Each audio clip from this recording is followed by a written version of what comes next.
Hey everybody, it's time for the next Smashtalk, and today I'm going to cover something that's I've been wanting to do for a while, but it's hard, and in some ways it's not as important as the other stuff because today's video is just about one character as opposed to an entire franchise. But in other ways, it's so contested and it's such a huge debate among speculators that I think it is deserving of its own video. So today's video is about Geno, obviously, if you haven't read the title. Um, what I basically want to do is I've collected essentially the main arguments that I hear both for and against Geno. And I just want to take them, weigh them a bit, give my final thoughts, that sort of thing.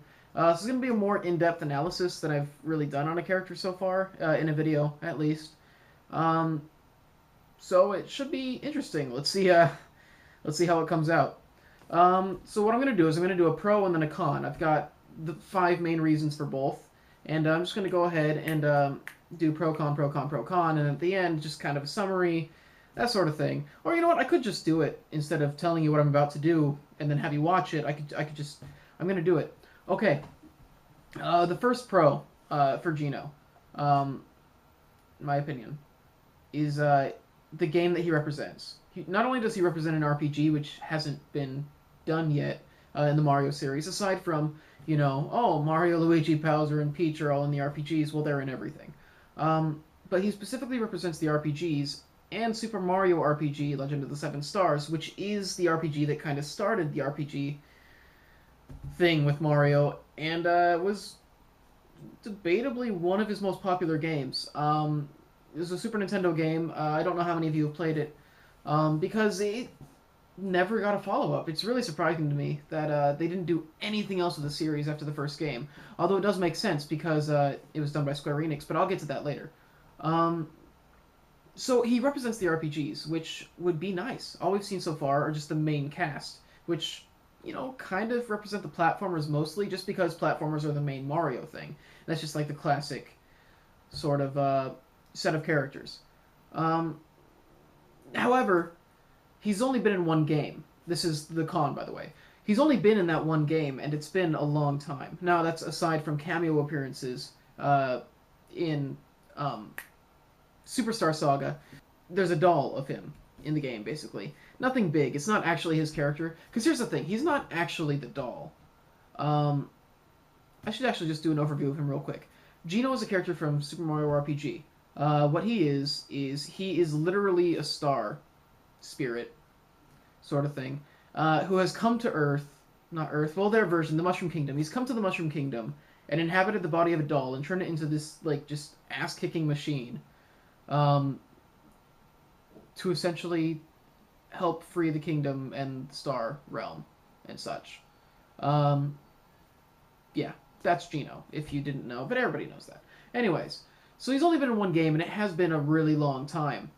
However, here's the thing with that. The Ice Climbers only had one game, and it was forever ago.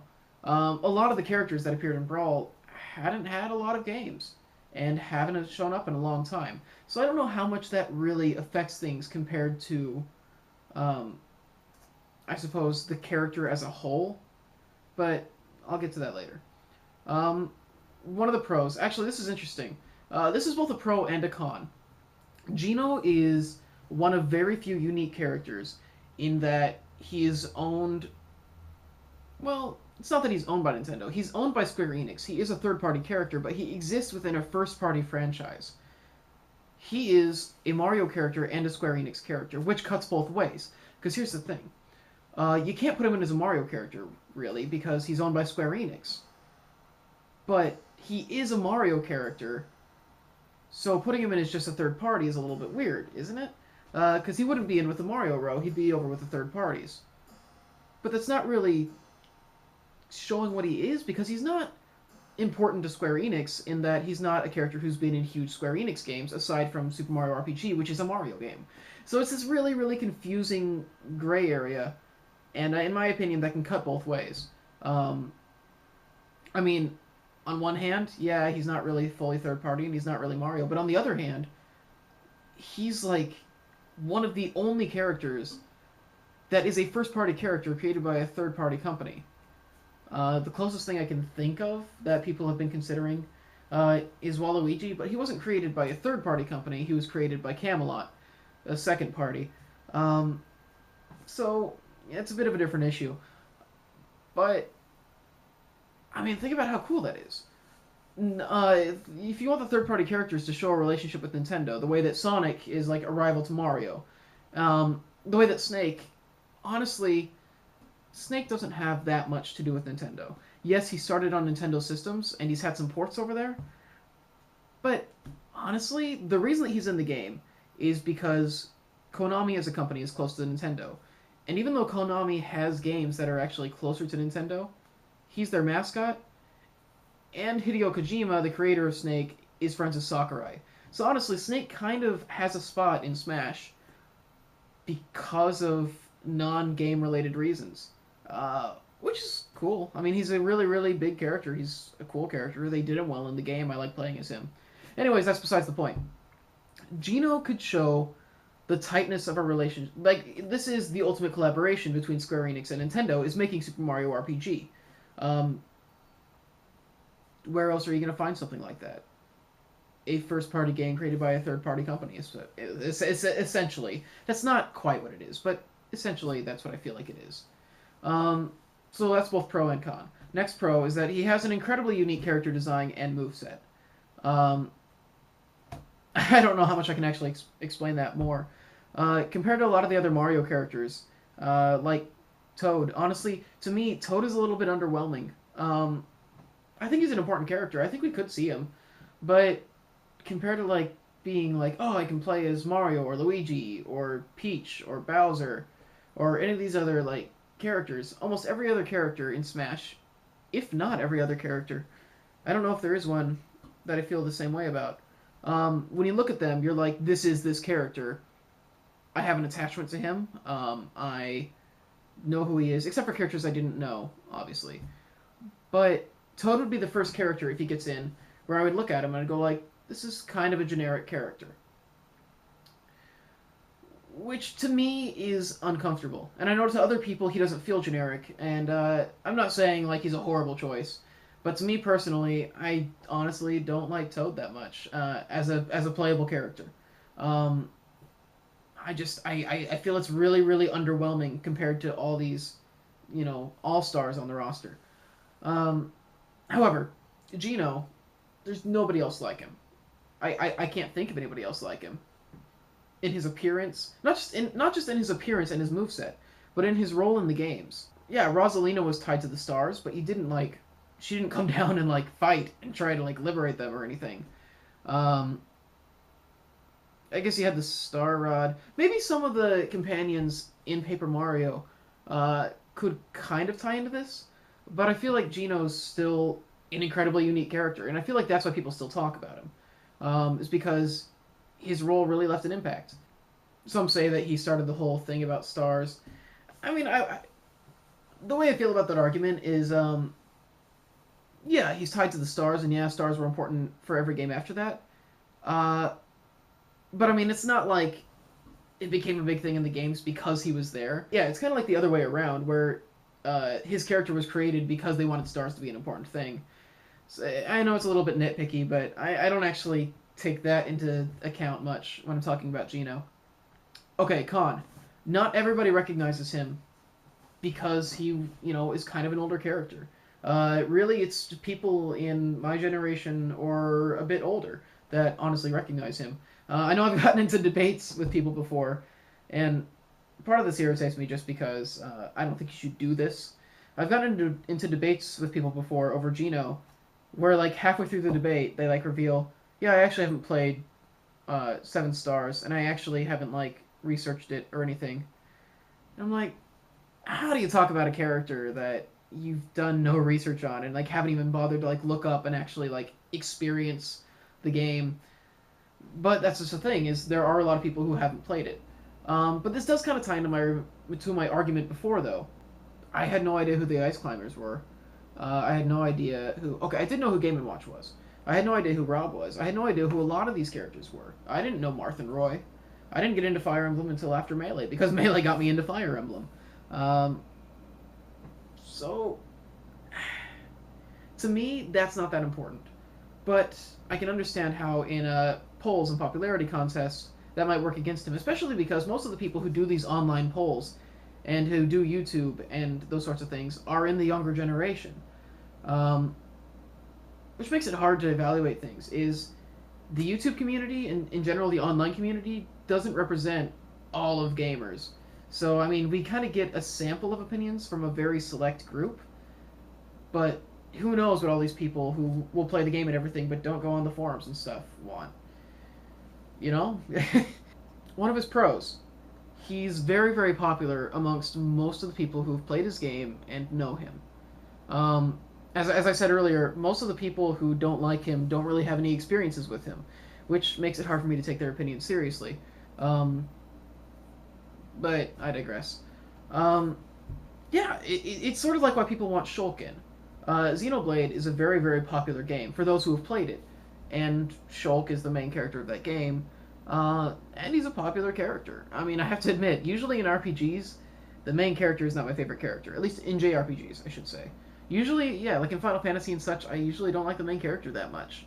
But Shulk was a good main character, and the popularity amongst people who have actually played it, I think, determine its worth, as opposed to people who haven't played it saying, "Oh, Xenoblade's not that important."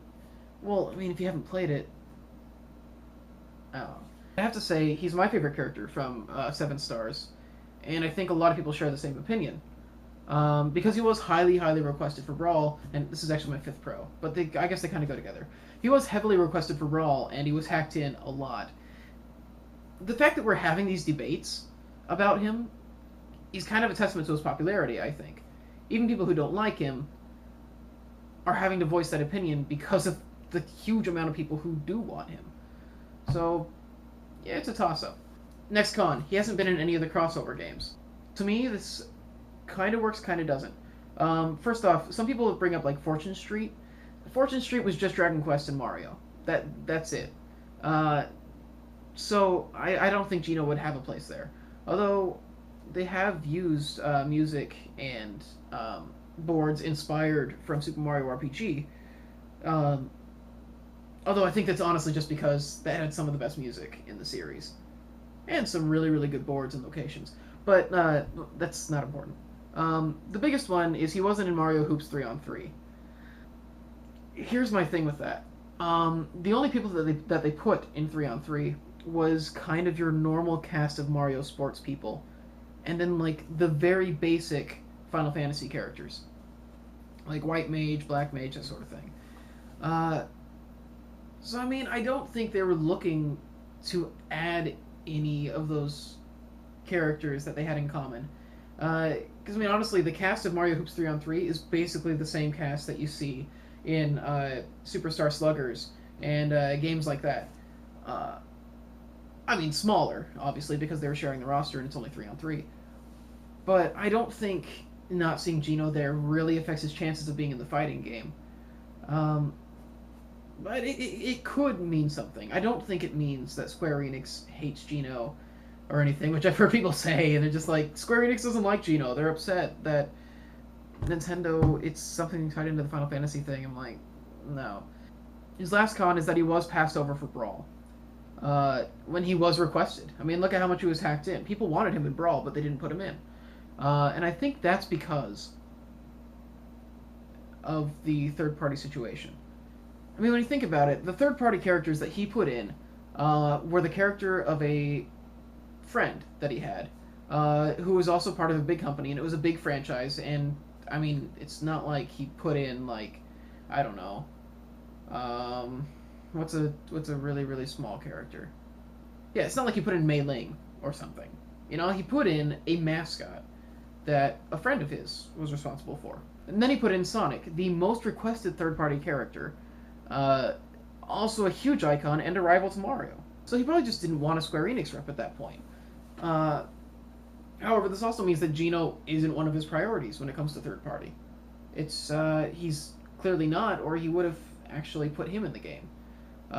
So it can't be an overwhelming priority. So those are the major arguments that I hear for and against Geno. I honestly don't think we're going to see him in the next Smash game. I would love if we did, but I feel like we're going to be so tight on third-party characters that he's not going to go with the Square Enix this time. If he does go with the Square Enix, I really do think that Geno's going to be it. Because, think about it, this is the only chance they really have. This is the only arena, the Smash series, where they can like adequately show this character that Nintendo and Square Enix made together. That sounded incredibly a fighting game